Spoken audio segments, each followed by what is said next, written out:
Conor doesn't need to fight. He has everything. I respect the fact that he's coming back to fight so much because it shows that he's a fighter in his heart. You know, me, I got to a certain level and I decided to walk away. You know, Conor, he's back. It shows that he's still that fighter despite having so much success. I'm rooting for him. Proud of Conor. I'm a massive fan. I think I will be for the rest of my life. You know, he has had a lot of struggles, ups and downs, just like I have, but he always gets back on his feet, which is a huge example to so many out there. So I don't know where Conor's training. I know that the media says he's training in Ireland. But I know when I turn my television on, Jimmy Fallon's couch isn't in Ireland. I know that the media says that Conor is training back home in Dublin. But I know when I see Conor interviewing with Ariel that that's done in New York. And I know that Conor isn't bouncing back and forth from LA to Dublin, from New York to Dublin. I just know that he's not doing that. That means he's stationed somewhere here, stateside, somewhere in America. Great. Where? And moreover, how do I not know where? The community is very small. And if Conor McGregor walked into your gym, someone's going to be pulling out an iPhone. Somebody's going to want a selfie. Somebody's going to want a video. Some training partner is going to want a little bit of rub on social media, get a sweaty picture of him and Conor. Whatever coach is holding mitts, for example, is going to want a little bit of rub on social media, and they're going to have somebody take a photo and or film a few seconds that they can post on their social media. I don't know who those coaches are. I don't know who those workout partners are, and I don't know what gym this is taking place at. That's on you, Morgan. This was the perfect matchup to bring him back, right? I mean, this was the one to do it, right? You've got history, which makes it more fun, but you've got that stylistic matchup. So I think the UFC matchmakers, the brass, they did a great job of picking the return opponent. Now, to where you started, is he going to be a shell of himself? Man, listen, bottom line is that many years away, that many years of, hey, by the way, you already won the game. And yeah, you're working out, but are you really, you know, I mean, not only are you sleeping in silk sheets, like they're bringing new silk sheets for you every day. You're throwing away those silk sheets and they bring the new, you know what I mean? Like this man reached a level of fame and wealth and magnitude, just unbelievable, right? So everything that I know about the fight game tells me that what Conor McGregor is trying to do is damn near impossible. To turn back the clock, to compete at that level again, you just don't do it. That said, you do have to at least throw out the caveat that Conor McGregor is something unique and special and different that performs and shows up in these moments. He just dropped new training footage, 2 weeks out from his most anticipated comeback fight. Conor McGregor looks sharp, he looks powerful, he looks different. But here's the thing. Everyone is already taking sides, scrambling to predict if the Notorious is truly back or if this whole comeback is already dead in the water. I like Conor. I think Conor will gonna win. Conor, because this fight will be 170. 170, yeah, 170. Conor has more strength, more power, and for Holloway, I think he will like slow down himself because his weight he's big. He's not like a fake 145 that fast. So he gonna be slower, and I think Conor got more power and knocked out power. And this fight definitely gonna be, you know, stance fight, right? You know, stretching. Yeah, both of them like strikers, so it's gonna be a good fight. But I think Conor will win. Yeah, more chance to the fight. Man, I'm gonna say Holloway just because he's been active, very active. But I mean, I don't know. Anything can happen. Conor has that power. They're fighting at 170. Conor's probably been at 170 for a while. I think this is Max's first fight at 170. So, I mean, who knows? This is a toss-up for me. It might be a toss-up. I'm gonna go Max Holloway. I think he'll actually probably finish him. Yeah, I got to go with Max. I feel like anytime someone has 4 or 5 years off, it's not great. And we just saw this recently with Ron Rowley. He's the king, man. Look, maybe he's not the best fighter in the world. He's the king. He did more for mixed martial arts than any single fighter did for any combat sport in the world. He did more for that, and he's back, and he's the best Conor McGregor I've ever seen. Talking to him is like talking to a guy that I don't even know. He's unbelievably focused. He's unbelievably trained. He's fast. He's furious, and he's ready to cause some damage. I will be there, front row, at that UFC event and rooting him on. I think it's going to be, I can't bet on the fights, but if I could, I'd bet the house on Conor McGregor. Difference. Max Holloway has been a consistent fighter from the day that he fought Conor McGregor. We'll say continuously all the way up until come July 11th or whatever it is of 2026. He has absolutely increased his ability as a fighter. I think when he fought Conor back then, he may have been like 2 and 3 or maybe 1 and 2 in the UFC. I mean, he didn't have a great record. He had a string of wins after his loss to Conor. And it's because he improved as a fighter in so many ways. And he's gone against some of the very best fighters out there. He's beaten Jose Aldo twice.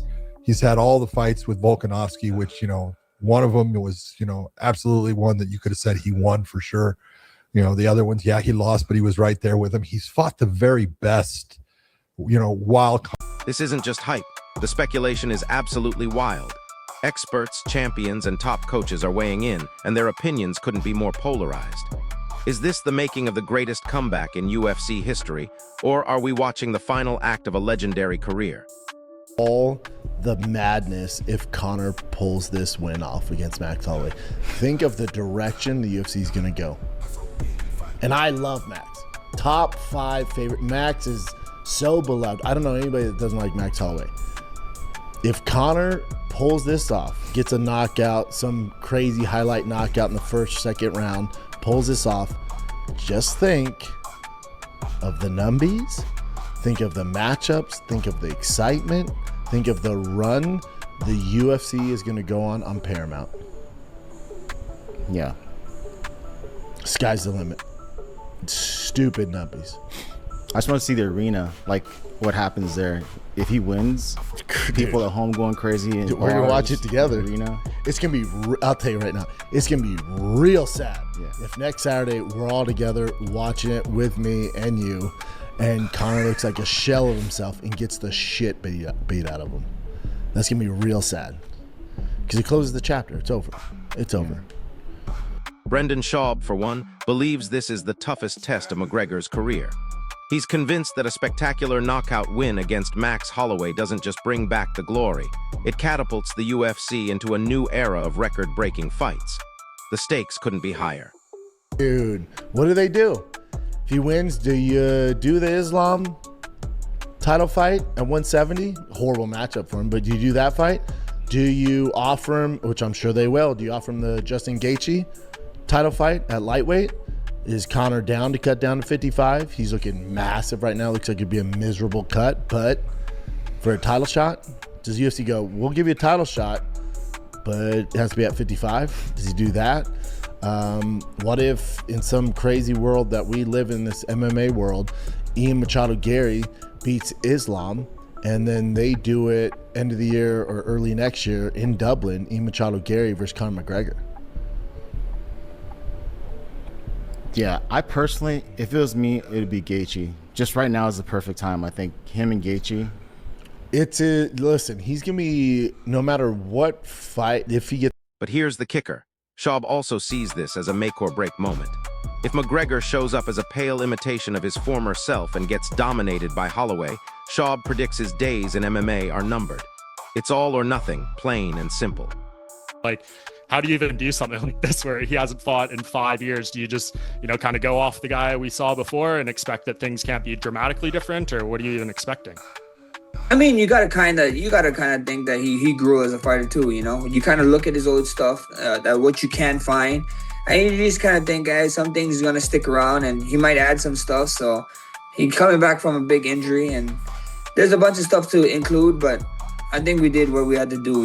We're just days away now, a week away, and I can't wait, man. I can't wait to see. A lot of people keep counting Conor out, which is insane to me. You know what I mean? I mean, look, like, they was counting Conor out because of the 5 years, and they're like, oh yeah, but the 5 years he got to rest, in my mind. And people is like, no, but like, you see him partying, you see him doing all this, like, bro, people are not following around him 24/7.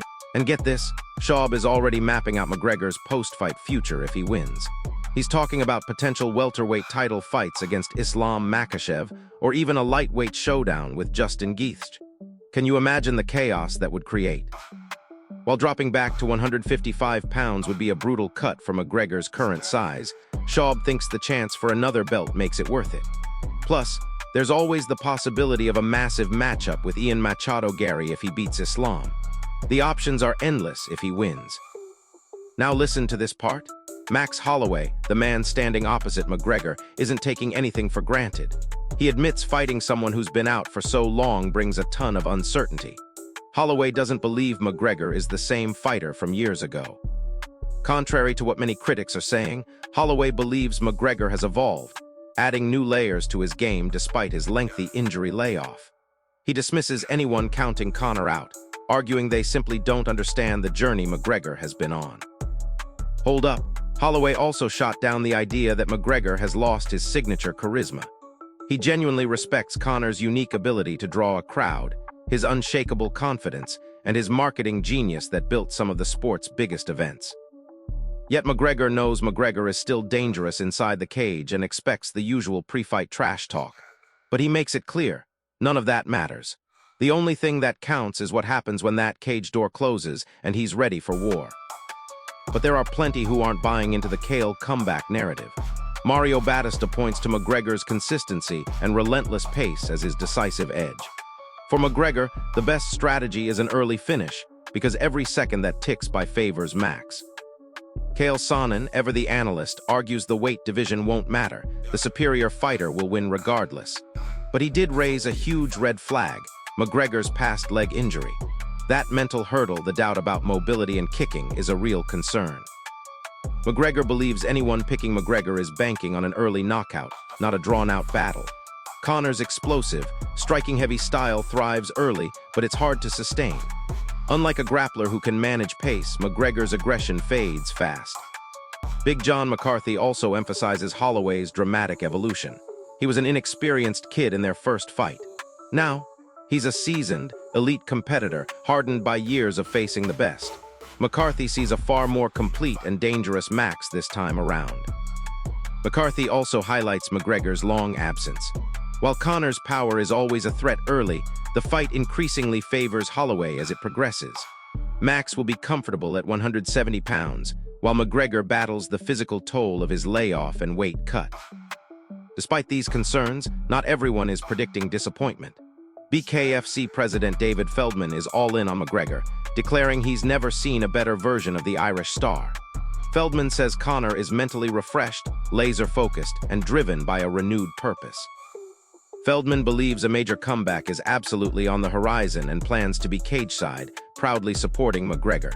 This isn't just a fight, it's a statement.